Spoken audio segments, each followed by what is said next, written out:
Sir Dolo 650 tablet the ఒక sheet ఇవ్వండి.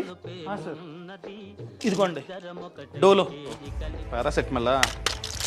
ఇదేంటిది ఇలా ఉంది సార్? Original ఫేకా sir? నన్ను అనుమానిస్తున్నారా? 10 సంవత్సరాలుగా నడుపుతున్నాను సార్ ఈ షాప్ ని.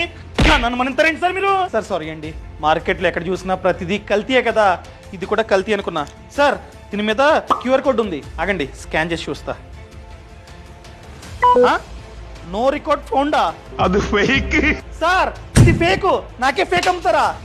సార్ నాకేం తెలుసు సార్, ఎవడో కొత్త డీలర్ వచ్చి 50% ఆఫ్ ఇస్తానంటే చాలా టాబ్లెట్లు తీసేసుకున్నానండి సార్.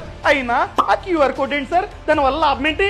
ఏం లేదు sir, government of India market లో ఫేక్ మెడిసిన్స్ అనేవి చాలా ఎక్కువైపోయాయని చెప్పి మేజర్ బ్రాండ్స్ ఉంటాయి కదా, ఆ మేజర్ బ్రాండ్స్ యొక్క మెడిసిన్స్ మీద క్యూఆర్ కోడ్ ఖచ్చితంగా ఉండాలని చెప్పి ఆదేశించిందనమాట. అప్పటి నుంచి మేజర్ బ్రాండ్స్ యొక్క మెడిసిన్స్ మీద క్యూఆర్ కోడ్ అన్నది ఉంటుంది. ఈ క్యూఆర్ కోడ్ ని స్కాన్ చేస్తే ఆ డ్రగ్ అనగా ఆ టాబ్లెట్ యొక్క పూర్తి సమాచారం తెలుస్తుంది. ఫర్ ఎగ్జాంపుల్ ఆ డ్రగ్ పేరేంటి, దాన్ని ఎవరు తయారు చేశారు, బ్యాచ్ నంబర్ ఏంటి, మ్యానుఫ్యాక్చరింగ్ డేట్ ఏంటి, ఎక్స్పైరీ డేట్ ఏంటి, అదే విధంగా లైసెన్స్ నంబర్ ఏంటి, ఇలా పూర్తి సమాచారం తెలుస్తుంది. అదే స్కాన్ చేస్తే కనుక నో రికార్డ్ ఫౌండ్ అని వస్తే అది ఫేక్ మెడిసిన్. ఈ విధంగా మనం ఏది ఒరిజినల్ ఏది ఫేక్ ఫైండ్ అవుట్ చేయొచ్చు. అర్థమైందా? డన్ సార్, ఇక నుండి ప్రతి టాబ్లెట్ స్కాన్ చేసి తీసుకుంటా, ఓకేనా?